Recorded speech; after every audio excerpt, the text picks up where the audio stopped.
Europeans రాక. Okay, మనం చెప్పుకునే టాపిక్ ఏంటంటే యూరోపియన్స్ రాక. యూరోపియన్స్ రావాల్సిన అవసరం ఏముంది భారతదేశానికి? వాళ్ళు భారతదేశానికి వాణిజ్యం చేద్దాం అంటే వ్యాపారం చేద్దామని మొదట్లో వచ్చారు. అయితే యూరోపియన్స్ రాకముందు మన భారతదేశంతో వర్తక వాణిజ్యాలు జరిగాయి లేవనేవి మనం గమనించినట్లయితే ప్రాచీన భారతదేశ చరిత్ర నుంచి కూడా ఆ మధ్యయుగ భారతదేశ చరిత్ర వరకు కూడా నుంచి ఇప్పటి వరకు భారతదేశం మరియు యూరోపియన్స్తో వర్తక వాణిజ్యాలు అనేవి జరిగాయి. కానీ ఆ వర్తక వాణిజ్యాలు అనేవి యూరోపియన్స్ చేయలేదు. యూరోప్ కంట్రీస్తో అరబ్బులు అనేవాళ్ళు వర్తక వాణిజ్యాలు నడిపారు. అయితే ఈ అరబ్బులు మన భారతదేశంతో వర్తక వాణిజ్యాలు జరిపినప్పుడు యూరోపియన్స్ ఎందుకు వచ్చారు అనే విషయాన్ని తెలుసుకునే ముందు మనం ఏంటంటే యూరోపియన్స్ రాక గల కారణాలు ఫస్ట్ మనం అన్వేషిద్దాం. అయితే అరబ్బులు అనేవాళ్ళు మనం భారతదేశంతో రెండు మార్గాల ద్వారా వర్తక వాణిజ్యాలు జరిపేవాళ్ళు. ఎలా అంటే ఇప్పుడు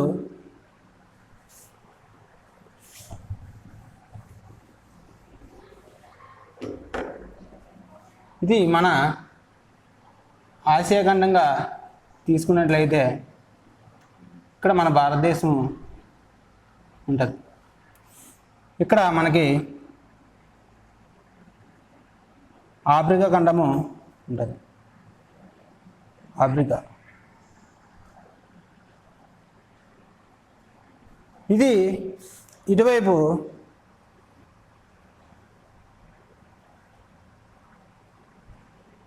ఉత్తర అమెరికా, ఇటువైపు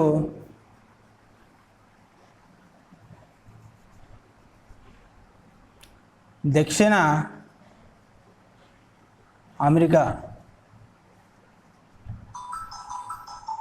ఇది ఆఫ్రికా. అయితే ఇక్కడ మనం చూసినట్లయితే గ్రీన్లాండ్ అనే ఖండాలు ఉన్నాయి. ఇది మన ఆసియా ఖండం. ఇవి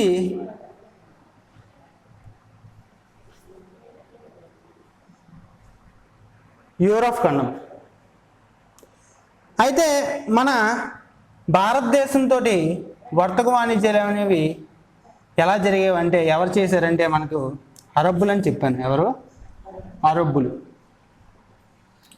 ఎలా చేసేవాళ్ళు అంటే మనకి భారతదేశంతో వర్తక వాణిజ్యాలు భూమార్గం ద్వారా కూడా యూరోప్ కంట్రీస్తో వర్తక వాణిజ్యాలు అనేవి జరిపారు. ఎలా అంటే ఇక్కడ నల్ల సముద్రం ఉండేది, ఇక్కడ టర్కీ ఉండేది, దాని కిందన ఇక్కడ ఇరాక్ ఉండేది, ఇక్కడ ఇరాన్, ఇక్కడ మనకు పాకిస్తాన్, ఇక్కడ ఆఫ్ఘనిస్తాన్ ఉండేవి. ఇక్కడ భారతదేశంతో సరుకులు కొని వాళ్ళు ఏం చేశారంటే ఈ భూమార్గం ద్వారా ఇక్కడ ఈ టర్కీ కనిపిస్తుంది కదా, ఈ టర్కీ దగ్గర ఈ నల్ల సముద్రం కేంద్రంగా చేసుకొని ఇక్కడ ఉన్న ప్రాంతం ఏదంటే కాన్స్టాంటినోపిల్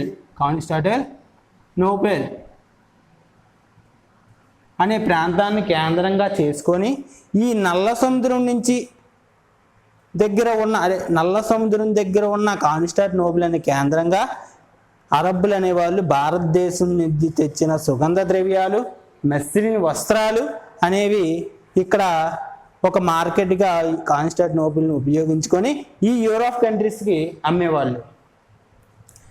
అయితే ఈ నల్ల సముద్రం అనేది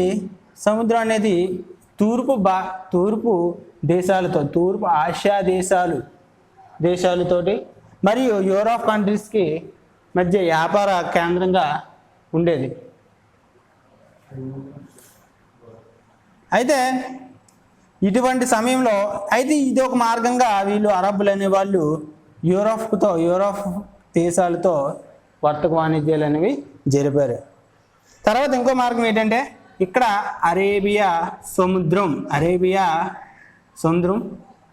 ఇది హిందూ మహాసముద్రం.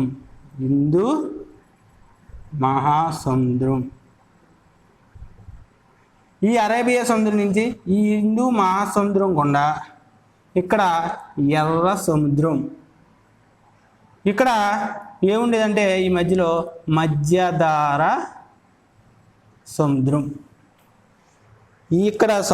ఇక్కడ కొన్న సుగంధ ద్రవ్యాలు, వివిధ భారతదేశ వస్తువులు అనేవాళ్ళు, అరబ్బులు అనేవాళ్ళు ఏం చేశారంటే ఈ అరేబియా మహాసముద్రం నుండి హిందూ మహాసముద్రం గుండా ఎర్ర సముద్రం, మధ్యధరా సముద్రం గుండా నల్ల సముద్రానికి చేరవేసేవాళ్ళు. అక్కడి నుంచి కాన్స్టాంటినోపుల్లో ఏం జరిగేదంటే మార్కెటింగ్ జరిగేది. ఎవరెవరి మధ్య?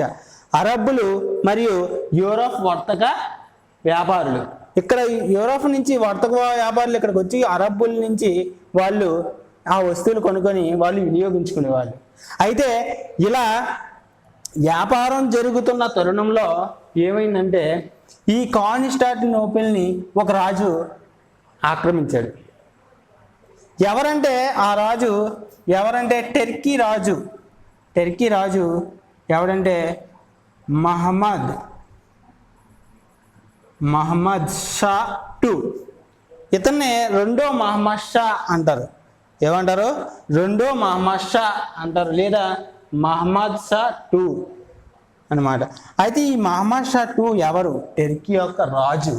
ఏం చేశాడంటే ఈ యూరోప్ కంట్రీస్కి మరియు తూర్పు దేశాలకు మధ్య గల వర్తక వాణిజ్యాలని నిలిపివేయాలని ఆదేశిస్తాడు. తర్వాత ఆ ఆదేశం ప్రకారం ఏమవుతుందంటే నల్ల సముద్రం యొక్క వర్తక వాణిజ్య ద్వారాలు అనేవి మూసుకుపోతాయి. తర్వాత అరబ్బులు అనేవాళ్ళు మధ్యధరా సముద్రం మరియు ఎర్ర సముద్రం, ఈ నల్ల సముద్రం కొంత వర్తక వాణిజ్యాలు జరపడానికి ఆస్కారం లేకుండా పోయింది. అయితే అదే సమయంలో యూరోప్ కంట్రీలు ఏమైందంటే మాంసం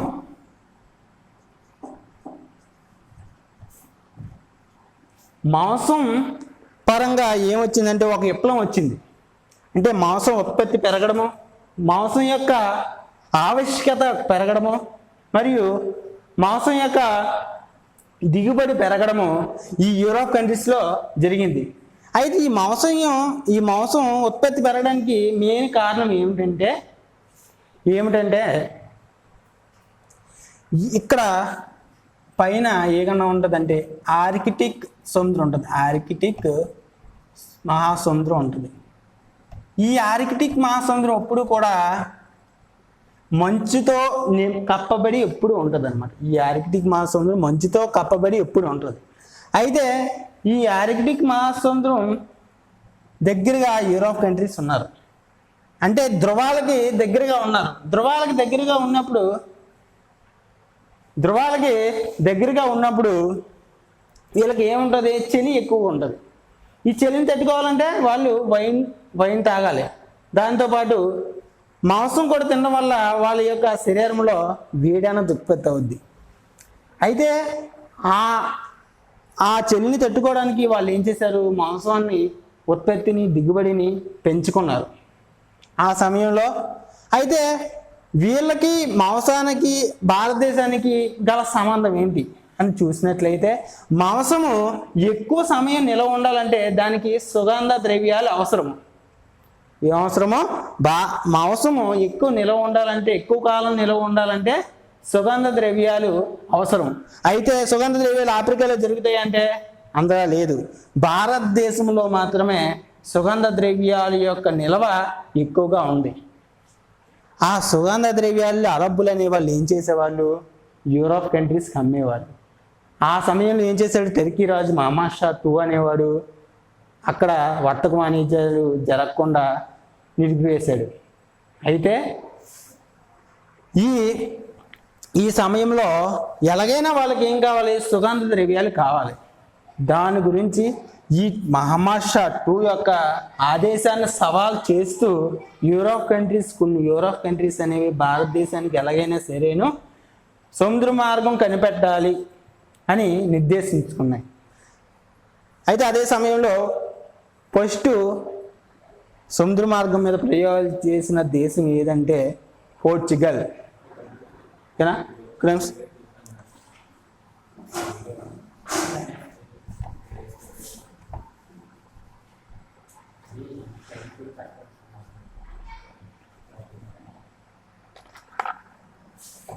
ఇక్కడ ఏముంటుందంటే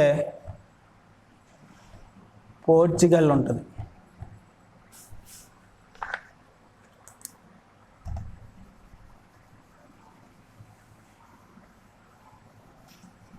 యూరోప్ ఖండంలో ఏంటంటే ఇక్కడ ఇదేంటి పోర్చుగల్, ఇది స్పెయిన్, ఇక్కడ ఫ్రాన్స్, ఇవన్నీ యూరోప్ కంట్రీస్ అన్నమాట. ఇక్కడ మనకి లండన్ ఉంటుంది, ఇది గ్రీన్లాండ్, ఇక్కడ డెన్మార్క్ ఉంటుంది. ఈ డెన్మార్క్ లండన్ ఎందుకు చెప్పానంటే ముందు కొద్దీ బ్రిటిష్ వాళ్ళు ఈ బ్రిటన్ నుంచి లండన్ నుంచే వచ్చారు కాబట్టి లండన్ చెప్పాను. తర్వాత డెన్మార్క్, డేన్స్ వాళ్ళు ఈ డెన్మార్క్ నుంచి వచ్చారు కాబట్టి ఈ డెన్మార్క్ని సూచించాను. అయితే ఫస్ట్ పోర్చుగల్ రాజు ఎవరంటే డామ్ హెన్రీ. ఈ డామ్ హెన్రీ ఎవరంటే పోర్చుగల్ యొక్క రాజు. డామ్ హెన్రీ ఎవరు? పోర్చుగల్ యొక్క రాజు. ఇతను ఏం చేస్తాడంటే భారతదేశానికి సముద్ర మార్గం కనిపెట్టాలని ప్రయోగాలు అనేవి స్టార్ట్ చేస్తాడు. అదేవిధంగా ఈ డామ్ హెన్రీ అనేవాడు ఏం చేస్తాడంటే నావికా పాఠశాలను, శిక్షణా కేంద్రాలను ఏర్పాటు చేస్తాడు. నావికా పాఠశాలను, శిక్షణా కేంద్రాలను ఈ డామ్ హెన్రీ అనేవాడు ఏర్పాటు చేసి సముద్ర నౌకాయానం చేయడానికి శిక్షణలు ఇప్పిస్తూ ఉంటాడు అనమాట. అయితే ఇతని యొక్క శిక్షణా కేంద్రంలోనే శిక్షణ పొందిన వాళ్ళు ప్రముఖులు ఎవరంటే బర్తలోమ్యూడియాజ్,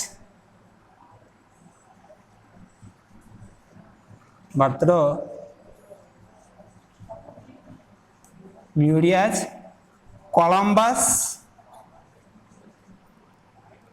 వాస్కో డ గామా.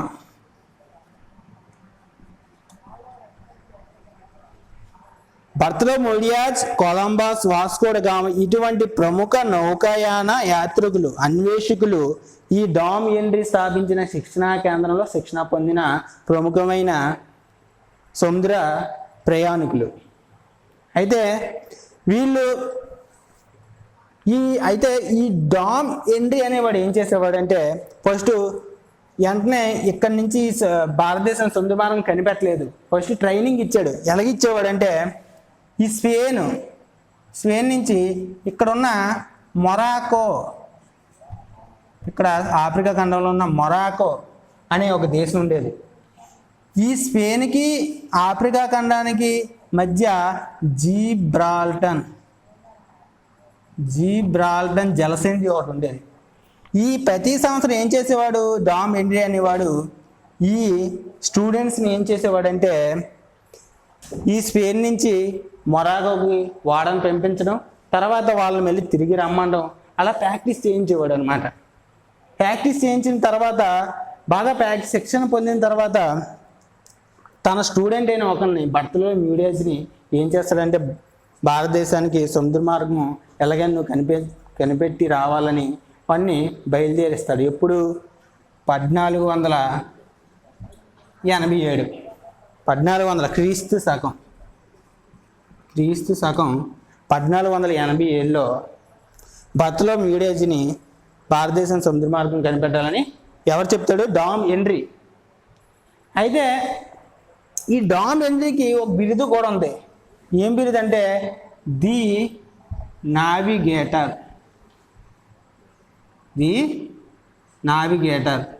ఎందుకన్నారు ది నావిగేటర్ అని? ఇతను ఇంత నావికా పరంగా శిక్షణలు ఇచ్చి శిక్షణా కేంద్రాలను ఏర్పాటు చేసి ఇంతలా ప్రోత్సహిస్తున్నాడు కాబట్టి ఈ బిరుదు ఇచ్చారు. ఎవరికి? డామ్ హెన్రీకి. ఓకేనా? ఒక నిమిషం.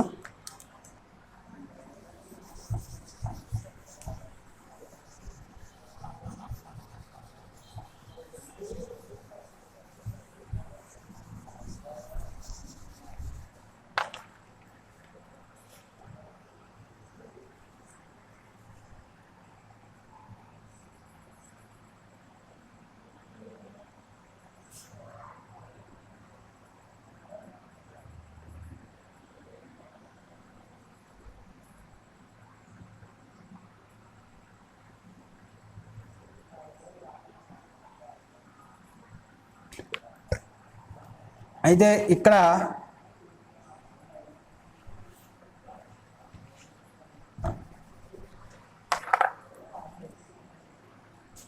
పోర్చుగల్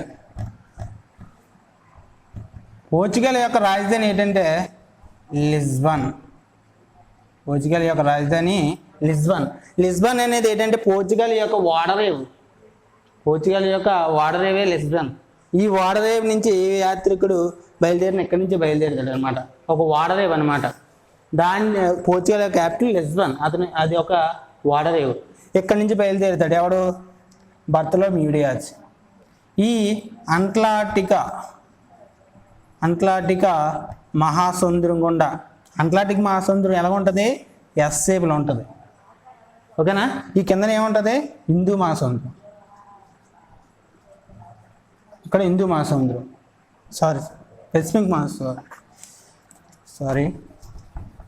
ఇక్కడ ఏముంటుంది అంటే పెసిఫిక్ మహాసముద్రం.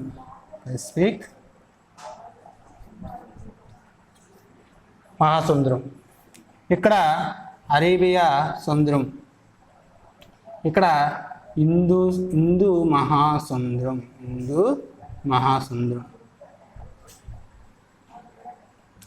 అయితే ఈ బర్తలోమియో డియాజ్ అనేవాడు ఎప్పుడు బయలుదేరాడంటే 1487లో బయలుదేరిన బర్తలోమియో డియాజ్ ఈ అట్లాంటికా మహాసముద్రం గుండా ఎక్కడ చేరుకుంటాడంటే ఈ ఆఫ్రికా ఖండం యొక్క చివరి భాగం ఏదంటే గుల్ఫ్ ఆఫ్ ఆగ్రమ్.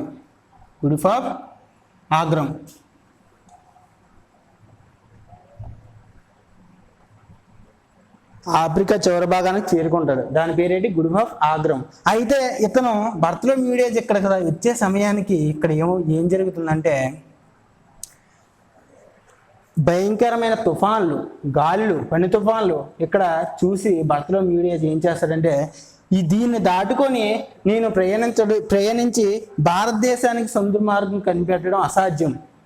ఈ సముద్రాన్ని అంటే ఈ తుఫాన్లని నేను దాటుకొని వెళ్ళలేను అని వాడు తుఫాన్లు చూసి భయపడిపోయి ఏం చేస్తాడంటే దీనికి ఒక పేరు పెడతాడు. ఏం పేరు అంటే కేఫ్ ఆఫ్ గుడ్ హోప్ అని పెడతాడు. కేఫ్ ఆఫ్ గుడ్ హోప్ అని. కేఫ్ ఆఫ్ గుడ్ హోప్ అని పేరు పెడతాడు. ఎవడు? బర్తలోమియో డియాజ్. కేఫ్ అంటే తుఫాను అని అర్థం. కేప్స్ అంటే ఏంటి? తుఫాను అని అర్థం. అంటే కేఫ్ ఆఫ్ గుడ్ హోప్ అంటే ఏంటంటే చివరి భాగం, అంటే ఆగ్రహం, అంటే తుఫాన్ల ఆగ్రహము అని అర్థం అనమాట. కేఫ్ ఆఫ్ గుడ్ హోప్ అంటే ఏంటంటే తుఫాన్ల ఆగ్రహము అని అర్థం. ఆ పేరు పెట్టి బర్తలోమియో డియాజ్ అనేవాడు మళ్ళీ పోర్చుగల్కి బయలుదేరేస్తాడు. తర్వాత కొలంబస్ అనేవాడు బయలుదేరుతాడు. కొలంబస్ అనేవాడు భారతదేశానికి సముద్ర మార్గం కనిపెడదామని అతను కూడా బయలుదేరి ఈ అట్లాంటికా మహాసముద్రంలో దారిని వెళ్ళి ఏం చేస్తాడంటే ఇక్కడ ఉన్న కెరేబియన్ దీవులు అంటారనమాట. కెరేబియన్ దీవుల వైపు తన యొక్క ప్రయాణము మళ్ళీపోద్ది. ఇక్కడ దిశ మారిపోద్ది. తన యొక్క ప్రయాణం ఈ అట్లాంటిక్ మహాసముద్రంలో మారిపోద్ది అనమాట. పడవ ప్రయాణం పడిపోయి ఈ దీవులు చూసి నేను భారతదేశాన్ని కనిపెట్టేస్తానని ఆనందపడతాడు. అయితే అతను కనిపెట్టింది భారతదేశం కాదు, కెరేబియన్ దీవులు. ప్రస్తుతం అవే వెస్ట్ ఇండీస్ అంటాం అనమాట. వెస్ట్ ఇండీస్ దీవులే కెరేబియన్ దీవుల్స్ అంటారన్నమాట. వెస్ట్ ఇండీస్ దీవులే ఏమంటారంటే కెరేబియన్ దీవులు. ఆ దీవులు కనిపెడతాడు ఎవరంటే కొలంబస్. తర్వాత జాన్ టూ అనేవాడు భారతదేశాన్ని సముద్ర మార్గం కనిపెడదామని వస్తాడు. ఈ జాన్ టూ అనేవాడు ఎవడు? పోర్చుగల్ యొక్క రాజు.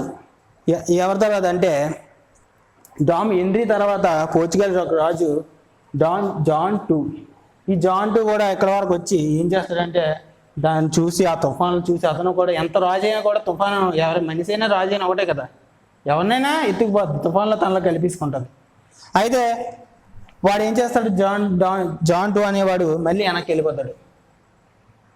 తర్వాత అప్పుడు కొన్ని రోజుల తర్వాత జాన్ టూ తర్వాత పోర్చుగల్ యొక్క రాజుగా ఇమాన్యుయల్ ఇమాన్యుల్ అనేవాడు పోర్చుగల్ యొక్క రాజుగా వస్తాడు. ఈ ఇమాన్యుల్ యొక్క దగ్గర బంధువే వాస్కోడ గామా. ఇమాన్యుల్ ఎవడో పోర్చుగల్ యొక్క రాజు. ఈ పోర్చుగల్ యొక్క రాజు యొక్క దగ్గర బంధువు ఎవడు? వాస్కోడ గామా. వాస్కోడ ఈ వాస్కోడ గామా అని పిలిపిస్తాడు. పిలిపించి అయితే వాస్కోడ గామా సమర్థుడు. వాస్కోడ గామా సమర్థుడనే తెలిసి ఇమాన్యువల్ ఏం చేస్తాడు? ఇమాన్యువల్ అనే రాజు ఏం చేస్తాడంటే, నువ్వు ఎలాగైనా భారతదేశానికి సముద్ర మార్గం కనిపెట్టాలి. మన యాత్రికులు అన్వేషకులు ప్రయత్నించినప్పటికీ కూడా మనం 10 సంవత్సరాల నుంచి గత 10 సంవత్సరాల నుంచి కూడా మనం ప్రయత్నిస్తున్నాం, కానీ భారతదేశానికి సముద్ర మార్గం కనిపెట్టలేకపోతున్నామని అతన్ని అడుగుతాడు అనమాట. నువ్వు ఎలాగైనా భారతదేశం సముద్ర మార్గం కనిపెట్టాలని కోరగా అతను 1497లో బయలుదేరుతాడు అనమాట. 1497లో బయలుదేరుతాడు. ఎవరు? వాస్కోడ గామా.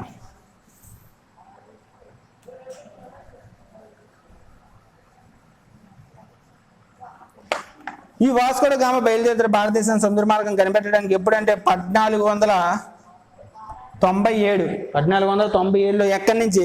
పోర్చుగల్ యొక్క రాజధాని లిస్బన్ ఓడరేవు నుంచి బయలుదేరుతాడు మన వాస్కోడ గామా. తన యొక్క ప్రయాణం అట్లాంటిక్ మహాసముద్రం నుంచి సాగి ఇక్కడ దక్షిణ ఆఫ్రికా యొక్క చివరి భాగమైన గుడ్ హోప్ ఆగ్రానికి చేరుకున్న తర్వాత అక్కడ ఉన్న తుఫాన్లకి అతను పరిష్కారం ఆలోచిస్తాడు. ఈ తుఫాన్లని దాటుకొని నేను ఎలాగా భారతదేశానికి స్ట్రైట్గా నేను వెళ్ళలేనని వాడు ఏం చేస్తాడంటే, ఇక్కడ నెమీబియా అనే దేశం ఉంటుంది. నెమీబియా తర్వాత బోట్స్వానా, ఇక్కడ మొజాంబిక్. ఈ మొజాంబిక్ అనే దేశం నుంచి అరబ్బులు అనేవాళ్ళు భారతదేశంకి ఈ మొజాంబిక్ ఈ దేశాల మధ్య అరబ్బులు ఏం చేస్తారంటే వర్తక వాణిజ్యాలు జరుపుతారు. ఈ అరబ్బులు అనేవాళ్ళు ఏం చేస్తారు? భారతదేశం నుంచి మొజాంబిక్ అంటే హిందూ మహాసముద్రం గుండా వీళ్ళు వర్తక వాణిజ్యాలు అనేవి జరుపుకుంటారు. ఇలా వర్తక వాణిజ్యాలు జరుపుకుంటున్నారనే విషయం ఎవరు తెలుసుకుంటారంటే వాస్కోడ గామా తెలుసుకుంటారు అనమాట. అయితే ఈ వర్తక వాణిజ్యాలను జరుపుతున్న అరబ్బుల దగ్గరికి వెళ్తాడు. ఎవడు? వాస్కోడ గామా. మీరు ఎలాగైనా సరే నాకు సముద్ర మార్గాన్ని భారతదేశానికి సముద్ర మార్గం ఏంటి, ఆ రూట్ మ్యాప్ నాకు ఇవ్వండి, నేను దాన్ని అన్వేషించుకొని భారతదేశానికి నేను ఇప్పుడు సముద్ర మార్గం ఎలాగైనా నేను కనిపెట్టాలి యూరోప్ కంట్రీ నుంచి అని అడుగుతాడు. అయితే ఇప్పుడు యూరోప్ కంట్రీస్ వాళ్ళు వీళ్ళకి ఇక్కడ వర్తక వాణిజ్యాలు జరిపితే అరబ్బులు అనేవాళ్ళు వర్తక వాణిజ్యాలు అనేవి డౌన్ అయిపోతాయి. అంతే కదా. ఎవడైనా వ్యాపారస్తుడు ఒకటి వ్యాపారం చేస్తున్నాడంటే అందులో బాగా లాభం వస్తుందంటే ఇంకొకటి చెప్పడు కదా. అందులో అరబ్బుల యొక్క వ్యాపారవేత్తల్లో ఒకడు ఎవడంటే అబ్దుల్ మజీద్.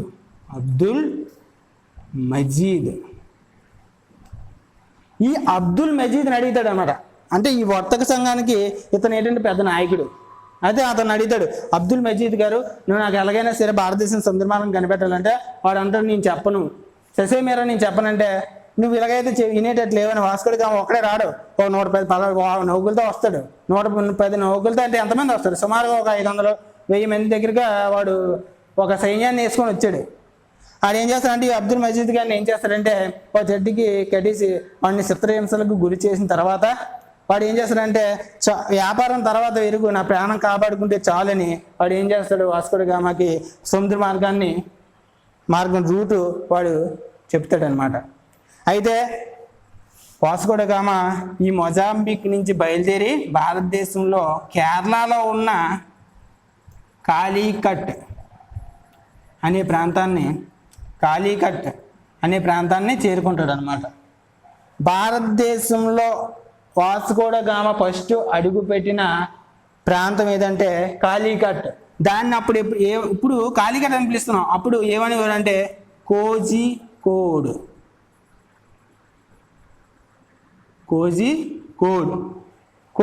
అనేవారు అనమాట. కాలికట్నే కోజికోడ్ అనేవారు. ఎక్కడ భారతదేశంలో వాస్కో డ గామా ఫస్ట్ అడుగు పెట్టాడంటే కాలికట్లో. ఎప్పుడు అడుగు పెట్టాడంటే 1498 మే 17వ తారీఖున. 1498 మే 17వ తారీఖున వాస్కోడ గామా అనేవాడు భారతదేశంలో ఉన్న కాళీకట్ అనే ప్రాంతంలో అడుగుపెట్టాడు. అయితే ఈ కాళీకట్ అనే ప్రాంతం ఎక్కడ ఉందంటే కేరళలో ఉంది. కాళీకట్ అనే ప్రాంతం ఎక్కడ ఉంది? కేరళలో ఉంది. అయితే 1498 మే 17వ తేదీన జరిగిన ఒక సంఘటన భారతదేశం యొక్క చరిత్రని, ఆధునిక భారతదేశ చరిత్రలోకి అడుగు పెట్టడానికి ఈ నిశ్శబ్దమైన ఒక సంఘటన దారి తీసింది అనమాట. ఇక్కడి నుంచి ఏమవుతుందంటే యూరోపియన్స్ అనే వాళ్ళు ఒకరి తర్వాత ఒకరు రావడం, భారతదేశంతో వర్తక వాణిజ్యాలు సాగించడం, తర్వాత రాజకీయపరమైన విషయాలు అడుగుపెట్టడం, తర్వాత మతపరమైన విషయాలు అడుగుపెట్టడం, తర్వాత ఆర్థికపరమైన విషయాలు అడుగుపెట్టడం, తర్వాత సాంస్కృతిక పరమైన విషయాలని అడుగు పెడతారనమాట. అంటే వాళ్ళు వ్యాపారం పేరు చెప్పుకొని మన దేశాన్ని రాజకీయపరమైన అంశాలు అంటే ఏంటి, పరిపాలనపరమైన అంశాలు అడుగుపెట్టారనమాట. అంటే పరిపాలన విధులు కూడా వాళ్ళే నిర్వహిస్తున్నారు. తర్వాత ఆర్థికపరమైన విషయాలు అంటే రెవెన్యూ పరంగా కూడా వాళ్ళే అధికారాలు చెలాయించారు. అంటే వాళ్ళు ఫస్ట్ వ్యాపారానికి వచ్చారు, తర్వాత రాజకీయపరమైన అంశాలు, తర్వాత ఆర్థికపరమైన అంశాలు. అంటే ఎంతలా డెవలప్మెంట్ అయ్యారు చూడండి. అంటే ఈ అన్నిటికి గల కారణం ఏంటి? 1498 మే 17వ తేదీ జరిగిన వాస్కోడ గామా యొక్క వాస్కోడ గామా యొక్క సముద్ర మార్గం కనిపెట్టడమే దీని యొక్క మెయిన్ కారణం అన్నమాట. అయితే వాస్కోడ గామా వచ్చిన సమయంలో భారతదేశాన్ని పరిపాలిస్తున్న రాజులు ఎవరు, అలాగే దక్షిణ భారతదేశంలో ప్రముఖమైన రాజులు ఎవరు, అదేవిధంగా కాళీకట్ను పరిపాలిస్తున్న రాజులు ఎవరు అనే విషయాన్ని మనం గమనించినట్లయితే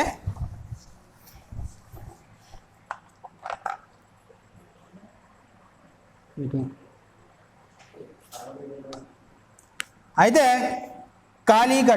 కాళీకట్ని పరిపాలిస్తున్న రాజు జామోరి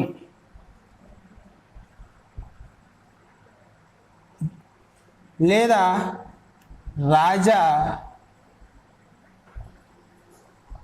మను విక్రమ వర్మ. తర్వాత యావత్ భారతదేశాన్ని పరిపాలిస్తున్న రాజు ఎవరంటే భారతదేశాన్ని పరిపాలిస్తున్న రాజు సికిందర్ షా.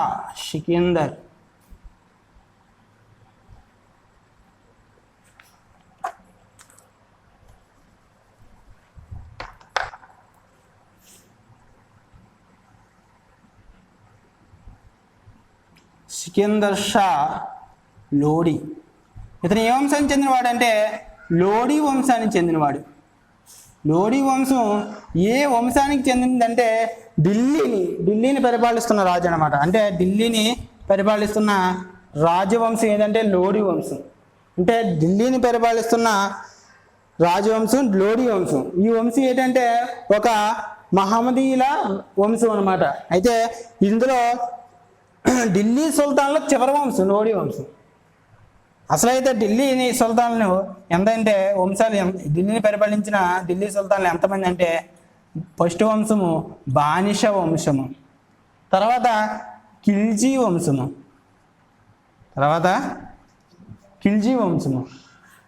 తర్వాత తుగ్లక్ వంశం,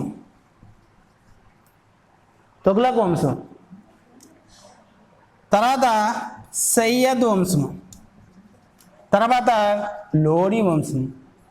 అయితే ఈ ఢిల్లీ సుల్తాన్ల చివరి వంశం ఏది? ఈ లోడి వంశం. అంటే 1498 మే 17వ తారీఖున మన వాస్కోడ గామా వచ్చిన సమయానికి ఢిల్లీ సుల్తాన్ మన భారతదేశాన్ని పరిపాలిస్తున్నారు. ఆ వంశానికి చెందినవాడు ఎవడంటే సికిందర్ షా లోడి. తర్వాత దక్షిణ భారతదేశంలో ఆ సమయంలో బలమైన రాజ్యవంశం ఏదంటే విజయనగర సామ్రాజ్యాన్ని పరిపాలిస్తున్న రాజు ఎవడంటే ఇమ్మడి నరసింహరాయలు.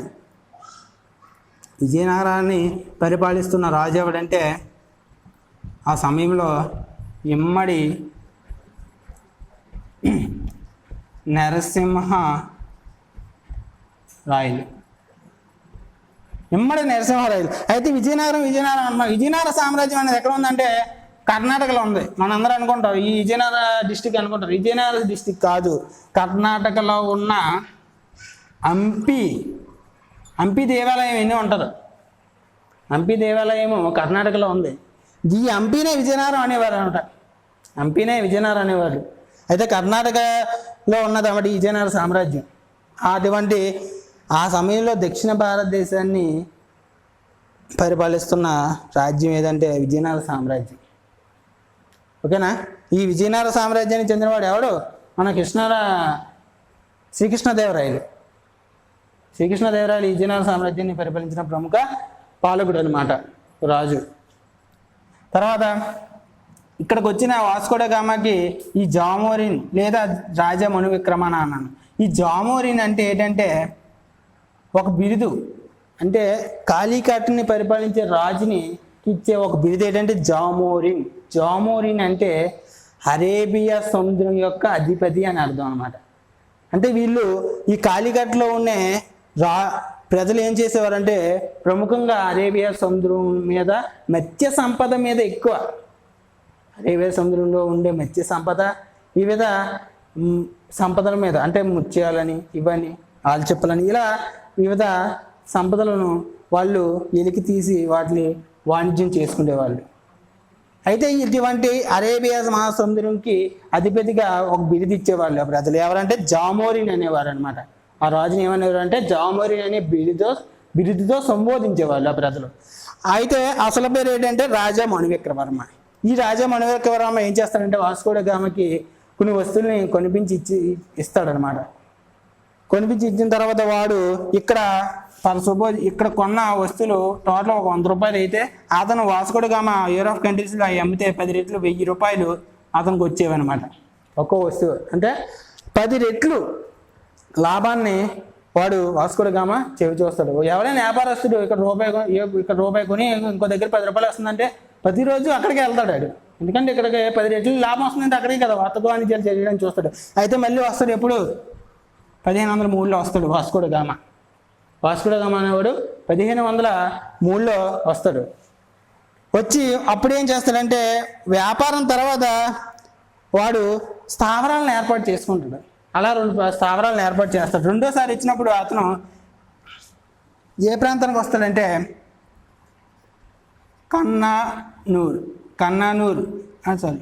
కొచ్చిన్ అనే ప్రాంతానికి వస్తాడు. ఈ కొచ్చిన్ మరియు కన్నానూరులో 2 స్థావరాలను ఏర్పాటు చేసుకుంటాడు. అయితే ఈ 2 స్థావరాలను ఏర్పాటు చేయడం ఈ రాజా మనువిక్రమకి ఇష్టం ఉండదు. ఎందుకంటే తను రాజుగా ఉన్న ప్రాంతంలో అతని యొక్క సామ్రాజ్యంలో స్థావరాలు ఏర్పాటు చేసుకొని వాడు ఇష్టం వచ్చినట్టు వ్యవహరిస్తే వాడికి నచ్చదు కదా. నచ్చకపోతే వాడు ఏం చేస్తాడంటే ఈ వాస్కోడ గామ మళ్ళీ వెళ్ళిపోయిన తర్వాత ఈ వాస్కోడ గామతో 1503లో ఒకడు వస్తాడు, కాంబ్రేల్ అనేవాడు వస్తాడు. ఈ కాంబ్రాలతో ఈ వాస్కోడ గామ మళ్ళీ తిరిగి వెళ్ళిపోయిన తర్వాత ఈ కాంబ్రాలతో గొడవ పడతాడు. ఎవడో జామోరిన్ గొడవపడి ఈ కొచ్చిన్ మరి కన్నానూరుని ఆక్రమించడానికి ట్రై చేస్తాడు. కానీ ఈ కాంబ్రాల చేతిలో జామోరిన్ ఓడిపోతాడు. ఆ ఓటంతో మొదలవుద్ది భారతదేశానికి ఒకడొకడు ఆక్రమించడం, సామ్రాజ్యాన్ని ఆక్రమించడం అనమాట. ఓకేనా. అయితే మళ్ళీ వాస్కోడ గామ భారతదేశంలోనే చనిపోతాడు. మరలా వస్తాడు అనమాట.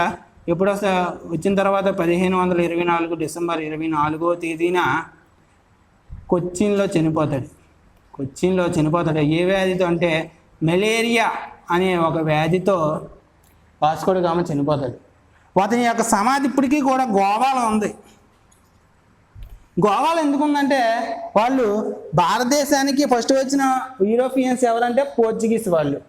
వాళ్ళే పోర్చుగల్స్ అంటారు.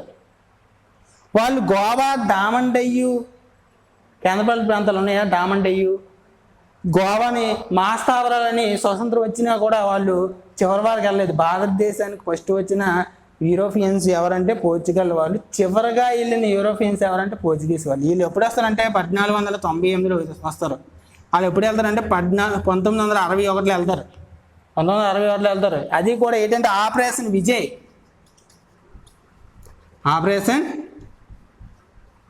విజయ్ చేపట్టి వీళ్ళు ఎక్కడి నుంచి పంపిస్తారు అన్నమాట.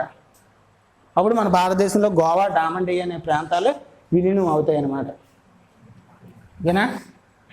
తర్వాత వీళ్ళు ఆసరాగా చేసుకొని తర్వాత యూరోపియన్స్, పోర్చుగల్ వాళ్ళు, తర్వాత భారతదేశానికి డచ్ వాళ్ళు, తర్వాత ఆంగ్లేయులు, తర్వాత డేన్స్ అంటే డెన్మార్క్, ఇక్కడ చూసించాను ఇందాక డెన్మార్క్ అని, గ్రీన్లాండ్ డెన్మార్క్స్ వాళ్ళు, తర్వాత ఫ్రెంచ్ వాళ్ళు కూడా రావడం వస్తుంది.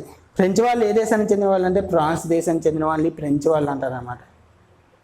ఓకేనా.